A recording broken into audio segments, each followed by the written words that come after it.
question that we get asked every day at the moment is, I want to invest, but how can I hold multiple properties while I'm still paying my mortgage and dealing with the cost of living? Strap yourself in. I'm going to give you a quick masterclass on how that works. First things first, you need to make sure that you're buying the right kind of property. Not all properties are created equal. Some can give you up to $50,000 worth of income through rent and tax. Some properties at the same purchase price can be a little over half that. Those two properties are going to have a drastic impact on how much it costs you out of your cash flow to hold the investment. I know that we'd all prefer the first one. That gives us much more income. How do we do that?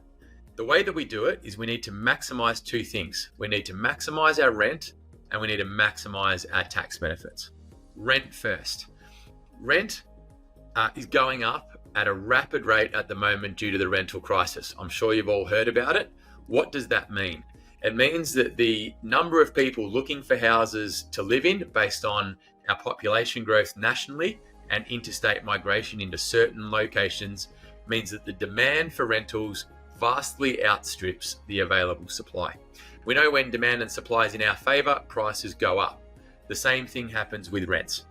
So as an investor, what you can be doing is treating your rental increase like a pay rise.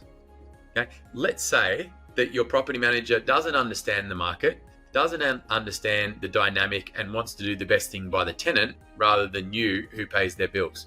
They might suggest a $10 a week increase. Okay. If the market dictates that you could get a $60 a week increase, which is pretty conservative at the moment, then that's an extra $50 a week that you can be getting in your pocket. Oh, $50 a week, Michael, doesn't sound like much. What if I put it this way to you? That $50 a week is more than a $2,500 increase in your income from that property every year. What if your boss turned to you on Monday morning and said, oh, Michael, I'll give you a pay rise of $2,500. And you said, oh, no, thanks. You can keep the extra money. I'm not sure of too many people that would be doing that. Okay. Investing is a business. Okay. We're not gouging. We're meeting the market, but we are getting the rental income that we deserve and the return on investment that our property is designed to give us. So a bit of a mindset shift there around rent. Let's move to tax. A couple of things on tax. The newer the property that you buy, ideally brand new, the thousands more that you can get back in tax. You think that doesn't make a big difference? Well, if you buy an established property and a new property in the same area for the same purchase price, the new one gives you $4,000 to $5,000 more in tax benefit every year. That's an extra $100 a week. For $100 a week, you can hold a second property. So let's say that you had two properties growing for you over 10 years versus one. You can start to see why that $4,000 to $5,000 a year, or that decision on what you buy, is actually a decision worth hundreds of thousands of dollars over a very, very short time frame.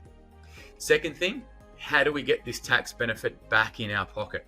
Don't leave it with the ATO until you do your tax return at the end of the financial year so that they can get a return on your money. You get a return on your money through something really effective called a tax variation form. What that does is it allows you to get your tax benefits drip fed to you in each pay cycle through the year. For simplicity, let's say that the property that you invest in gives you $18,000 back each year in tax. Okay? Yes, that's possible. $18,000 a year back in tax. If you're paid on a monthly basis, $18,000 divided by 12 means that you would get $1,500 extra per month in your take-home pay. So when we talk about how do you hold multiple properties in your portfolio, we help our investors understand the rent comes in monthly, you can get the tax benefits coming in monthly, and that is how you're able to hold one property at the start and multiple properties over time without impacting your lifestyle and getting this growth for effectively free, because the rent increases at the moment mean that the properties become cash flow neutral, cash flow positive extremely quickly. I'll share with you now some insights from our recent client night on what I mean around rent and tax and the impact of tax variation forms. In essence, what we want to be doing is using these low vacancy rates to our advantage because the rent is going up dramatically. Now, the example I'm sharing is a property that was bought by one of our clients just under 3 years ago for $517,300. The rent they were budgeting on was $480 a week, and the interest rate was only 4% back then. The property was $11 a week cash flow positive. Now, we've all heard these stories, right, of with interest rates rising, holding costs have tripled, mortgage repayments have tripled, etc. Let's have a look at this. You can see here on the left-hand side, that's the property today. So it's only gone from $11 a week cash flow positive to costing you $84 a week out of pocket. The tax benefits when the property was bought was $6,336. So just remember that number. And you can see today, because of the interest rate rises and because interest is tax deductible, you're getting now nearly $3,000 more back in tax, the purple part, than what this investor was when they bought the property. You'll also notice that more than 3/4 of the holding cost are coming in from the rental income. Those numbers are accurate. The rent that we were budgeting on was $480 a week. The actual rent achieved was $650 a week. And in the 3 months since our client night, this investor could easily expect an increase upwards of $680 per week.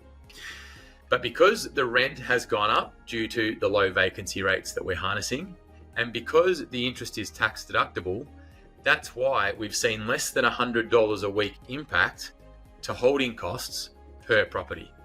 So I think you'd agree, by buying in 2021 in Perth before the hype took over, that is a really, really great outcome for that investor. Now, by comparison, if you'd waited until, I can't begin to tell you how many people we spoke to said, I'm going to wait until the interest rates stop going up. This is the cost of waiting. That property is now going to cost you $620 conservatively to buy. Assuming the rent at $650 a week and the tax benefits are now $12,000, the holding cost on that property is $170 per week. So very simply, what is the cost of waiting, or what is the cost of thinking that interest rates going up is the be all and end all to your investment portfolio?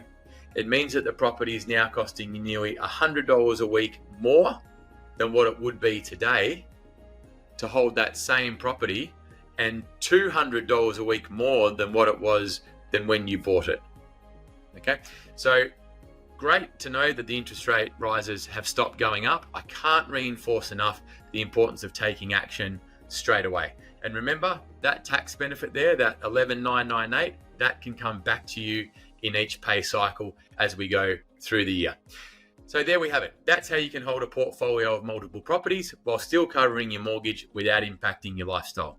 It's a recipe we've been applying for over 20 years at OpenCorp. If you found that helpful, jump on below, click the subscribe button, get more of this amazing content as we feed it out